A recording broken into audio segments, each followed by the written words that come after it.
All right, so it's time for another keyboard.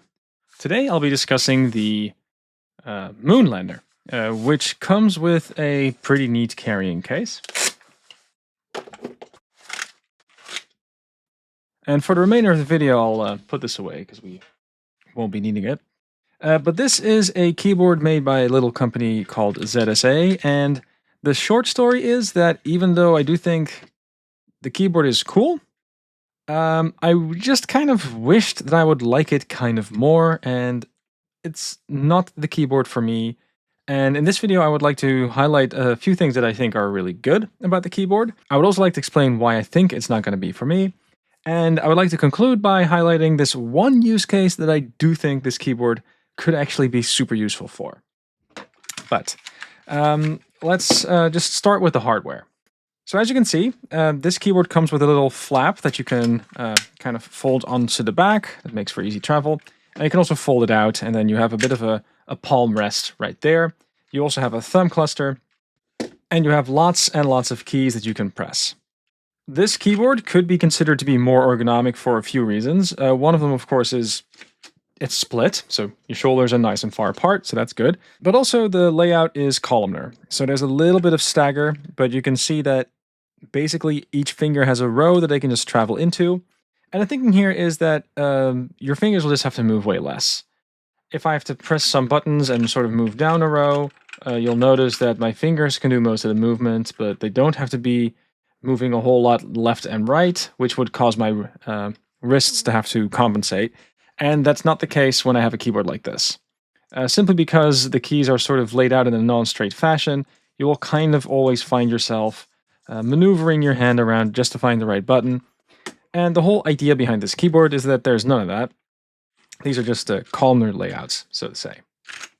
There's also a thumb cluster. So you can see that my thumb can actually move around and hit some buttons on the side over here as well. It's not a single space bar. There's a bunch of buttons that I can press. And right off the bat with that thumb cluster, the main thing you're going to notice right away is this big red thing in the middle. It's kind of like a design signature, I suppose. But I do have a slight issue with it. Namely, it's kind of hard to press.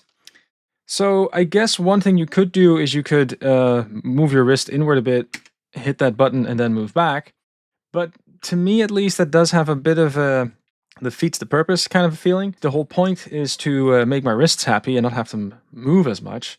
And it kind of feels like this button, I guess I can use my index finger for it, and that would be nicer than this, but it is definitely a wrist movement.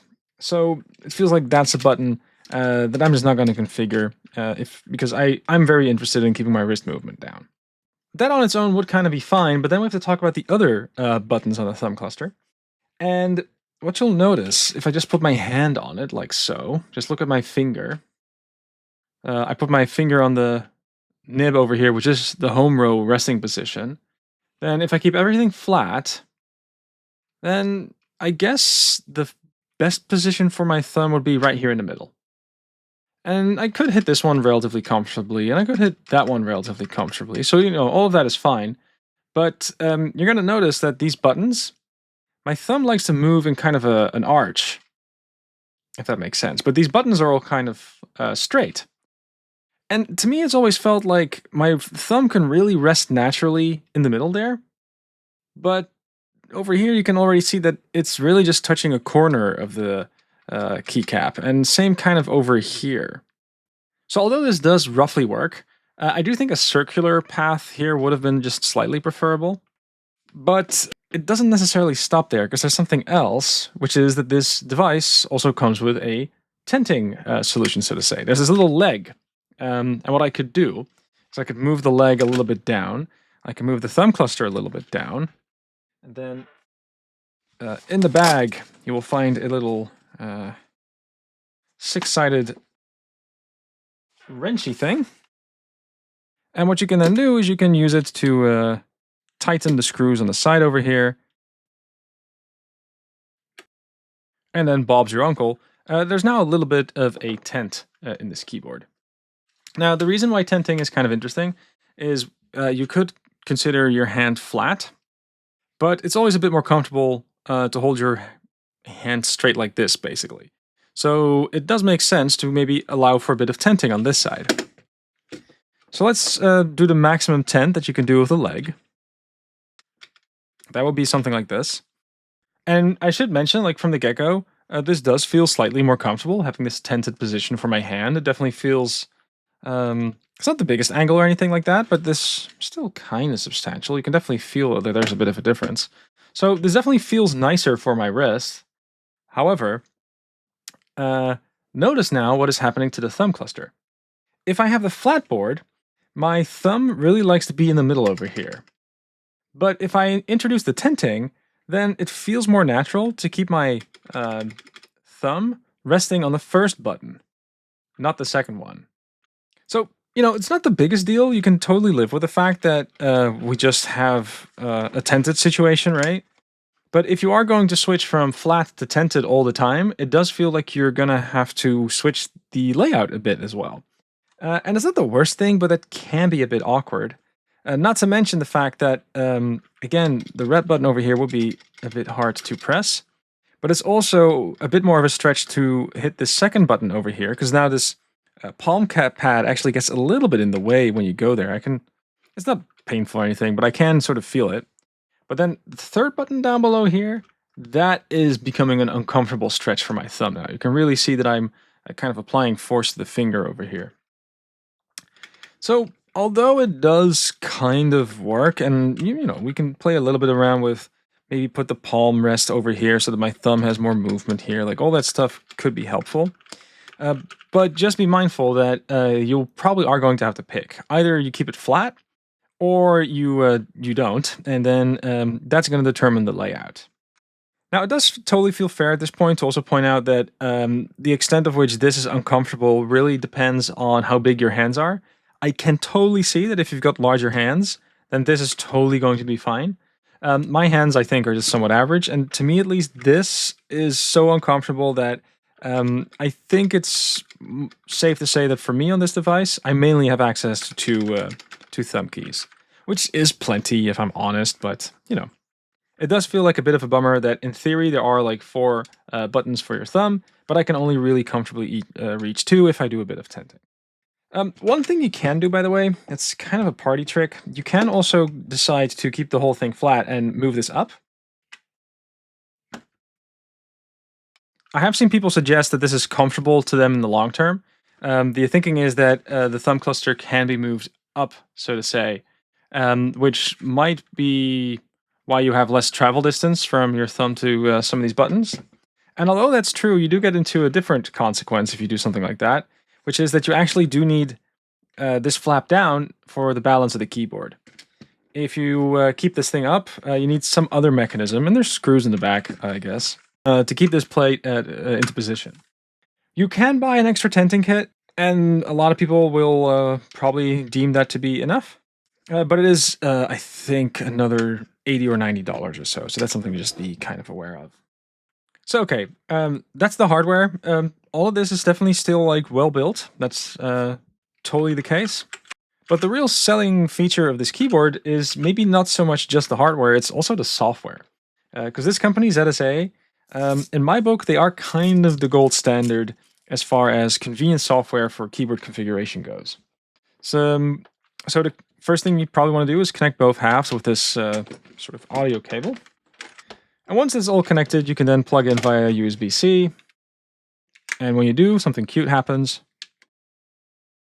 You get a little bit of a tune, which I do think is kind of a nice touch. There's a little beeper inside of that thing. What you're also going to notice is that this thing carries full proper RGB, so you can add color codes to all these different buttons. And that's convenient because it's functional. You can sort of clearly see that there's a home row modification that I've attached here. So this is the configurator. This is basically the same configurator that you would have for other boards from ZSA. If you have the Voyager, it would look very similar. But the main thing that's just kind of nice is you can click any button that's on this device, and you can basically set behavior for when it's tapped, when it's held, when it's double tapped, or when it's tapped and then held. So theoretically, each button can perform 4 functions if you really wanted to. So something you could do, for example, is do something on this C button. If it's double tapped, then you can say, well, I still want to hit C, but with a modifier. So that becomes Command C, which on Mac becomes copy. And you can kind of do the same thing for V, etc. These are all things you can configure, but other stuff that you can also do is set the colors. So there's this little paintbrush thingy that you got access to. Let's make this color over here. Let's, I don't know, make it blue. That might be fun. There we go. These changes are now made, and what I can go ahead and do is I can say, let's compile this layout. And what I can then do is I can hit save to my keyboard. And here's a thing that's initially just kind of awkward with the board. If you want to put a new layout on this thing, then you kind of need a paperclip.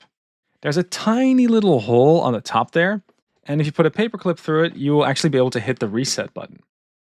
Lucky for us, there's also a reset button that you can configure from the configurator. So on a layer, I've got the reset button configured to this button over here. And that means that I can now connect and I can put new firmware on this thing without needing a paperclip. On newer versions of newer boards, they just added the button on top over here, which I do think is a better design choice. On the Moonlander, you gotta need to put a paperclip into that thing. Now, there's one thing I didn't show in my Voyager review as far as software is concerned. So this company also has an app called Keymapp, and that allows you to connect to the keyboard. And one thing that's cool about this experience is that this app will also just show you the current state of the keyboard. So if I hold the layer button down, then you can see that my buttons change. And the fact that you're able to see this live, when you're just getting started with this ergonomic keyboard and the layout is all super different, this can actually be great. You can just have a look at what you're trying to type, and then you can do your touch typing training thing. And there's also options to sort of pin this and keep it small on the display and all that. But this is definitely nice. Another thing that you can also do here is you can enable this thing called a heat map. And one thing that's kind of cool about that heat map is I can do some typing over here, and I will probably make plenty of typos, but that is totally fine. Okay, so I just did a little bit of typing, but what's kind of cool in the heat map overview is you can actually see which buttons I tend to press more often than other buttons. And in this particular case, it's probably not going to be a huge surprise that this button over here is the space bar. So yeah, that's the thing that's going to be hit the most. But this heat map is actually kind of nice if you're trying to optimize your layout a bit. If you find that there are just a few buttons that are very off from the home row and you have to like do big sort of stretchy movements to hit it, the key map over here can be a nice signal to sort of change your habits. There's also links back to the Oryx configurator. The company also made some training software for that. So, the software is just great. Like it's almost a reason to buy keyboards from this particular company. They do really make some of the most convenient software out there. One thing that I've noticed, partially because of these thumbs, but also because of the way it does the tenting, I just kind of found that other keyboards just fit my hands a bit nicer. And I can kind of imagine that many people would also be in this boat, simply because of the way this thumb cluster kind of works. That said, I do think that there's this one use case for this particular keyboard that is definitely above average that might be a good consideration. I might not recommend this as a keyboard to a lot of people, but one thing you can do is you can also just say, well, let's just ignore half of the keyboard. Let's just consider a maybe working scenario where I've got a mouse or maybe like a drawing tablet. I've got one, by the way. And then, the left hand can definitely do stuff on this half of the keyboard, while the right hand is doing more creative work. And where I'm going with this is that this might actually be a rather convenient setup for a Macropad kind of a situation, mainly because of the way that you can configure this guy. It is really convenient to get all sorts of clever shortcuts onto this thing. And the way that I've currently set this thing up is I can hit this one purple button over here. And this is basically my editing mode for video software. And just to sort of paint the picture of what is beneficial about all this, in this particular software, I can hit J to move the cursor to the left, and I can hit L to move the cursor to the right. That is something I can just do, and K is sort of stop. So it's kind of like your arrow cluster, but it's a little bit more over here. But then if I make an edit, then I also maybe want to jump to the next edit point. And for that, you got to press colon, for whatever weird reason, and you can go in the other direction with the quotation marks.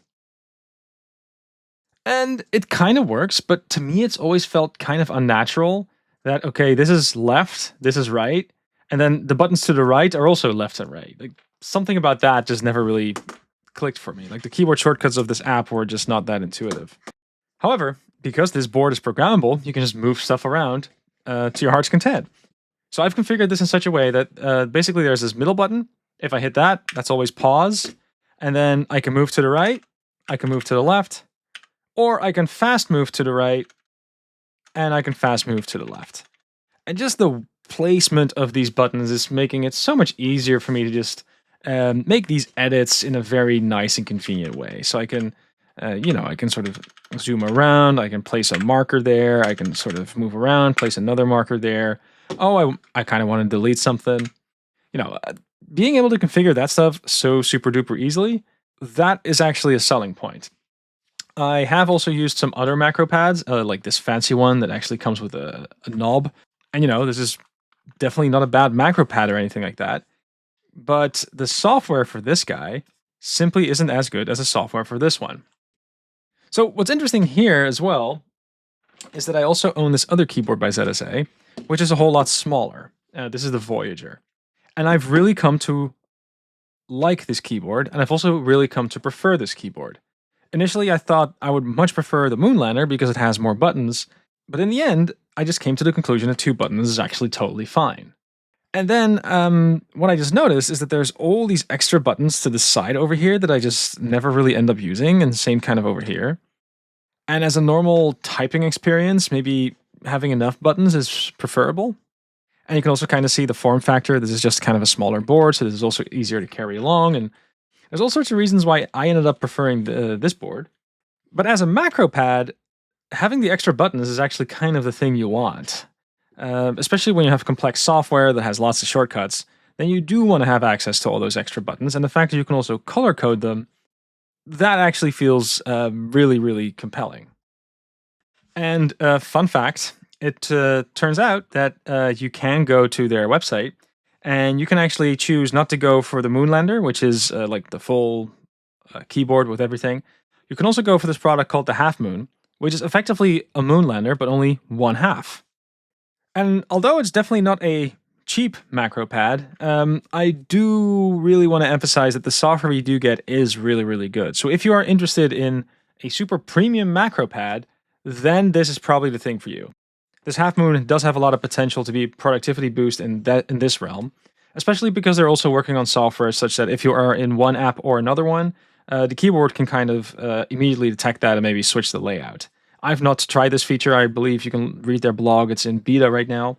But you can just sort of from a distance already appreciate that those are features that might be just super useful. So to me, it feels like the Voyager is just going to be a better board for me. I've also been able to really customize this thing with lots of little utilities and add-ons, and I'll make a separate video about that. But if you think to yourself like, hey, but I actually really like the idea of having a keyboard with way more buttons and I've got pretty large hands, then I do have this one final bit of advice, and that is to go to the ZSA website, and they have this, you can Google it, but they basically have this printout that you can just print out, and it's basically a one-to-one size comparison that you can just put on your desk, you can put your hand on it, and then you can kind of figure out if it is going to work out for you. Be aware that if you are interested in sort of the tenting, that the distances will be just slightly different. That is a tip that I do want to give you. But if you find that if you put your hand on this page that this feels just right, then the board might just be for you. My best summary as a keyboard is that I think that this keyboard does a few cool things. I just wished that I would kind of like it more. There's something about this thumb cluster that's just not going to be able to make it a keyboard that I'm looking forward to in my rotation, to me. Might be for other people, just not for me. Really like their software, though. Really do.